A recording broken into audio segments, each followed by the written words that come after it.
Assalamualaikum warahmatullahi wabarakatuh. We're from group Indofood. We're going to explain about financial ratios to fulfill one of our assignments. Okay, first of all, introduce myself. My name is Siti. My name is Najla Nazhifah. My name is Difa Azwir. And like I said before, we're going to explain about financial ratios of Indofood over 2022 and 2023. The first one is about liquidity ratio. The second one is about capital structure ratio. The third one is about asset management efficiency ratio, and the last one is profitability ratio. Okay, the first ratio is about liquidity ratio in 2022. So current ratio, for the formula of current ratio, is current asset divided by current liabilities. We got 1.79. It means that every 1 rupiah of current liabilities is covered by 1.79 rupiah of current asset. And the second one is asset test ratio. The formula is current asset minus inventories divided by current liabilities, and we got 1.25. It means that every 1 rupiah of current liabilities covered by 1.25 of very current assets. And the third one is average collection period ratio. The formula is account receivable divided by daily credit sales, and we got 29.64. It means that the average period to collect account receivable is within 29.64 days. And the fourth ratio of liquidity ratio is account receivable turnover. The formula for account receivable turnover is credit sales divided by account receivables, and we got 12.31. It means the account receivable rotates for 12.31 times in a year. And the last one of liquidity ratio in 2022 is inventory turnover ratio. The formula for this ratio is COGS, or cost of goods sold, divided by inventories, and we got 4.653. The inventory rotates 4.65 times in a year, so it means about every 2.5 months the new inventories come in to the warehouse quite frequent, and the goods are sold quite well. And then we compare it to the liquidity ratio in 2023. The first ratio is current ratio. The formula is current assets divided into current liabilities, and we got 1.9. It means every 1 rupiah of current liabilities is covered by 1.9 of current asset. And the second one, asset test ratio. The formula is the same, current asset minus inventories divided by current liabilities. It means, and we got 1.45. It means every 1 rupiah of current liabilities is covered by 1.45 of current asset. And the third one, average collection period ratio. The formula is account receivable divided by daily credit sales, and we got 28.34 days. It means the average period to collect account receivable is within 28.34 days, or almost a month. And the fourth one is account receivable turnover. The formula is credit sales divided by account receivable, and we got 12.88. It means the account receivable rotates for 12.88 times a year. And the last one is the inventory turnover ratio. The formula is COGS divided by inventories, and we got 4.9727.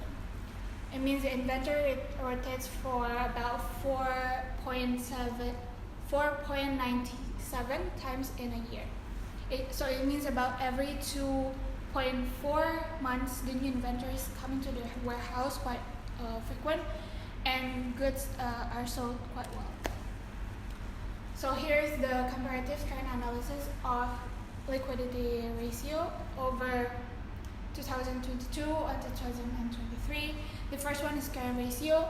As we already know that current ratio for PT Indofood is going up from 1.79 to 1.90. It indicates improving liquidity, meaning the company has more assets to cover its short-term obligations. The second one, asset test ratio.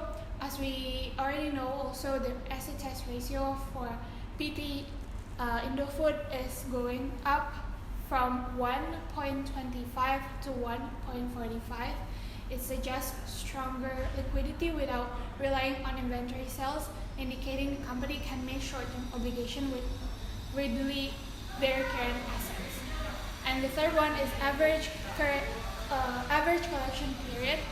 As we already know, also the average collection period for PT Indofood is going down or decreased from 29.64 to 28.34. It indicates faster collection of receivable, which is positive sign of liquidity, and it is also means that the company is getting paid more quickly, freeing up cash flow. And the fourth one, account receivable turnover. The account receivable turnover for PT Indofood is going up from 12.31 to 12.88. It shows that the company is collecting receivable more efficiently, suggesting good credit policies and effective collection processes. And the fifth, inventory turnover ratio. The inventory turnover ratio for PT Indofood is going up from 4.65 to 4.97. It indicates that the company is selling its inventory more frequently, which suggests efficient inventory management and potentially stronger sales. By knowing this trend analysis, the trend is in this liquidity ratio in two different periods for PT Indofood can be identified as a positive trend, which has improvement in liquidity position and efficient management of current assets. So the second one is capital structure ratio for 2022 of PT Indofood Tbk. First is debt to equity ratio. The formula is total liabilities divided to total equity. So we got the result of 0.48. So the interpret is every Rp1 of the company's assets can generate Rp 0.48 of total liabilities. Next is debt to asset ratio. The formula is total liabilities divided into total assets. We got the 0.93. The interpret is every Rp1 of total equity can generate Rp 0.93 of total liabilities. Last is time interest earned. The formula is EBIT divided into interest expense.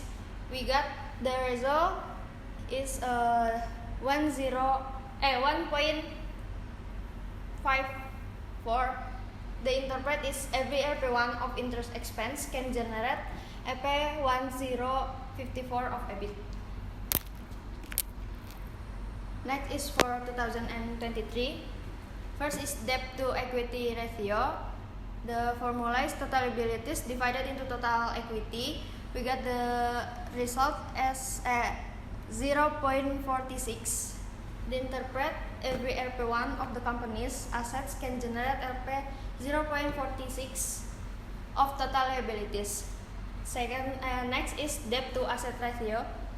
The formula is total liabilities divided into total assets. So we got the result is 0.86. The interpret is every Rp1 of total equity can generate Rp 0.86 of total liabilities. The last is time interest earned. The formula is EBIT divided into interest expense. We got the result 4.43. And the interpret is every Rp1 of the interest expense can generate Rp 4.43 of EBIT.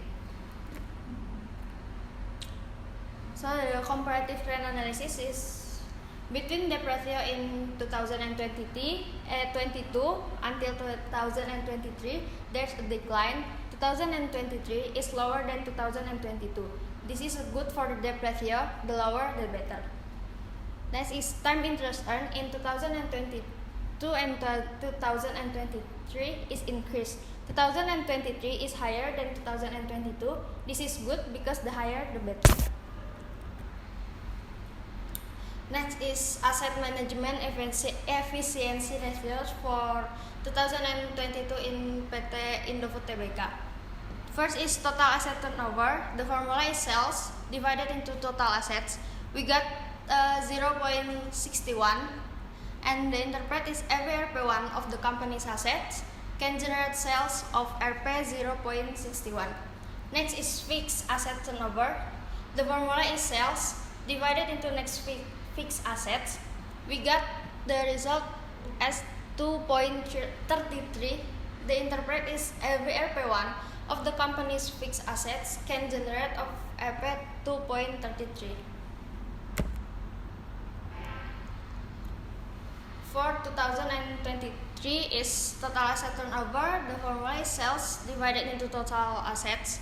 We got 0.60, and for the interpret is every Rp1 of the company's asset can generate sales of Rp 0.60. The last is fixed asset turnover. The formula is sales divided into next fixed assets. We got the result 2.36. The interpret is every Rp1 of the company's fixed assets can generate of Rp 2.36. And the comparative trend analysis, total asset turnover in 2022 until 2023 is decreased by 0.01. 2023 is higher than 2022. This is not that good because the higher the better. Fixed asset turnover in 2022 until 2023 is increased. 2023 is higher than 2022. This is good because the higher the better. So next one is profitability ratios, and this one is 2022. So the first one we have operating return on investment, and the formula is EBIT, operating income or EBIT divided into total asset, and we got 0.10, and the interpret is every Rp1 of the total asset can generate Rp 0.10 of operating income. And the next one is operating profit margin, and the formula is operating income divided into sales, and we got 0.17, and the interpret is every Rp1 of sales can generate Rp 0.17 of operating income. And the next one is net profit margin, and the formula is net profit or earning after tax divided into sales, and we got the is 0.08, and the interpret is every Rp1 of sales can generate Rp 0.08 or 8% of net profit. And this still 2022. Next one is return on equity or ROE. And next one, the formula is net income divided into total equity, and we got 0.115, and the interpret is every Rp1 of total equity can generate Rp 0.115 of net profit. And the next one is gross profit margin, and gross profits, the formula is gross profit divided into sales, and we got 0.111. The interpret is every Rp1 of sales can generate Rp 0.111 of gross profit. And the last one is return on asset. The formula is net income divided into total asset, and we got 0.06.